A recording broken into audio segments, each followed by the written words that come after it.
Aujourd'hui on est le 5 Elul et justement on a une paracha bien sûr extraordinaire d'actualité avec une mitzvah que tout le monde la connaît, mais il n'y a pas beaucoup qui l'ont fait cette mitzvah. Pourquoi pas aujourd'hui donner les détails avec les ségoulottes de cette mitzvah qui est la seule avec le respect des parents que la Torah nous garantit une longue vie.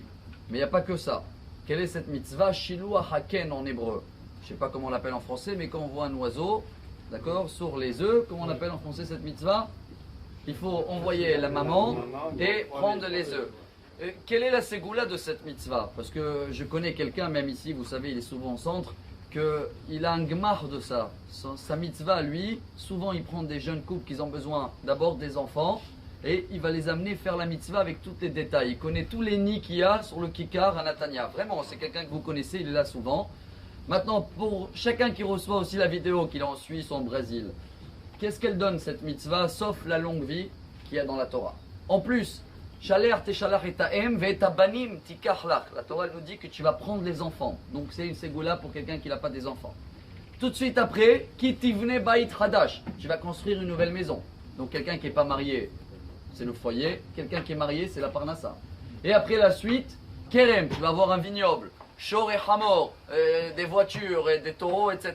Des vaches. Quels sont les détails sur un pied de cette mitzvah extraordinaire? Alors, d'abord, il faut que c'est un oiseau qui est cachère. Deux, il faut que ce sera bien la maman. Ce qui donne que tous les oiseaux qu'on voit autour de nous, que la nuit, c'est la maman, à partir du coucher de soleil. Dans la journée, c'est le papa, parce que la maman, elle travaille toute la journée. Et en plus, la nuit, elle surveille les enfants. Et qu'est-ce qu'il faut encore savoir quand on fait cette mitzvah? Qui carré? Il dit Rashi, et c'est une Gemara également, Gemara Houlin, page 138. Ça doit être par hasard, sur ton chemin. Quelqu'un que chacun peut faire la mitzvah. Si c'est chez toi, et quand quelqu'un que tu vas le voir, tu vas le croire un voleur, c'est pas bon. Donc, si on trouve tous ces détails-là, on arrive à envoyer la maman. Il y a un grand débat, est-ce qu'il faut utiliser les œufs ou pas? Le minimum, c'est de les lever un petit peu, montrer à les enfants. Qu'est-ce qu'on gagne? Le Rambam, le Maïmonide, il dit, ne cherche pas à comprendre.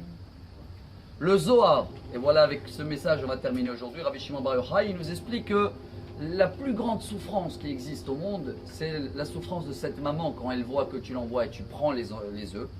Même si la vérité elle revient, hein. Il y en a qui disent elle revient pas, c'est pas vrai. J'ai vu moi-même, le monsieur il m'a montré, elle arrive, elle retourne après. Mais ces quelques secondes de souffrance, c'est le seul souffrance qui arrive direct chez Hachem, sans intermédiaire. Et alors, ça réveille les miséricordes en haut pour dire nous aussi, le peuple d'Israël, quand on est comparé à une Yona, on n'est toujours pas été délivré. Alors que chacun de nous se rappelle que même en ce moment, Slichot, chaque fois qu'on prie et qu'on demande pardon, ça arrive directement à Hachem. Parce que Melech Basadeh, le roi il est là dans les champs. Alors que chacun de nous avance dans ces domaines-là pour Bezrat Hachem avoir toujours les miséricordes d'Hachem sur nous. Le chauffard du jour.